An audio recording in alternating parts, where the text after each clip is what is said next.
استغفار با إلهي يري واستغفر الله إن الله كان غفورا رحيما استغفارتها كتغن با لغا يري إله آد بريسا نر والبا آد نقونيسا حقيسا والله دافد بدن ونحريس بدن ويان أدعوني أستجب لكم با إلهي يري إبويديست أنيقو إبريا أنيقو نواني نغا أجيب يا دعا ديني لئن شكرتم لأزيدنكم هذا نعمت إذا يقول شكر دان با إلهي يري أنيقو نواني بيرنيا دنبيلاته مر والبا دنبي وكاسو دعيا marka istighfaarta ha ka tagin mar walba waxa tahay mid baahan baahidaada ilaahay u sheego ilaahay bari oo saacadaha ducada la aqbalay ducada ilaahay aqbalo ee ahadiista nabigeena kaleeyhi salaatu wasalaam nabigu noogu sheegay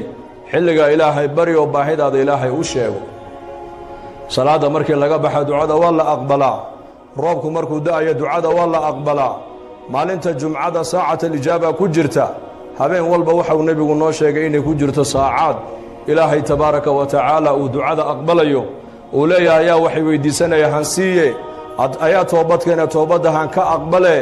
ayaa maaragtane dambi dhaaf doonay dambigiisa han dhaafe saacadaha kaco ilaahay la munaajayo baahidaada ilaahay u sheego aqrab ma yakuna al-'abdu min rabbih wa huwa sajidun fa'akthiru fihi ad-du'a faqimanun an yustajaba lakum nabigu alayhi salatu wassalam markuu adoonku ilaahiisa ugu dhawaasho badan yahay waa marka sujuuda wajiga dhulka uu ku hayee xilliga ducada badiya buu nabigu alayhi salatu wasalaam waxa xaqiiqa abu nabigu leeyahay xilliga ninka ducaysta ilaahay ducadiisa inuu aqbalayo walaalkaaga muslimka oo aan ka warqabin oo u ducaysa bidahar alghayb aad uga ducaysa oo ilaahay iimaan u weydiisa hidaayad ilaahay u weydiisa tawfiiq ilaahay u weydiisa barwaaqo ilaahay aad u weydiisa caafimaad ilaahay aad u weydiisa taasaana ugu ijaabo dhowbu nabigu alayhi salaatu wasalaam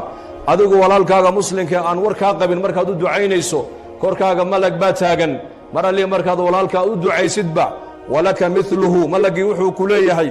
aamin ilaahu ducada aqbal walaka mithluhu adiguna waxaad walaalka aad u tiri adigana annaka ku nidhiye aamin dhabu ku leeyahay malagu ducadaadaas adiga in la aqbalayo ilaahay ba garan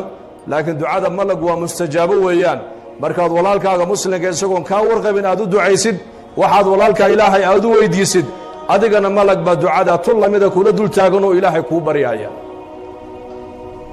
tad'uuni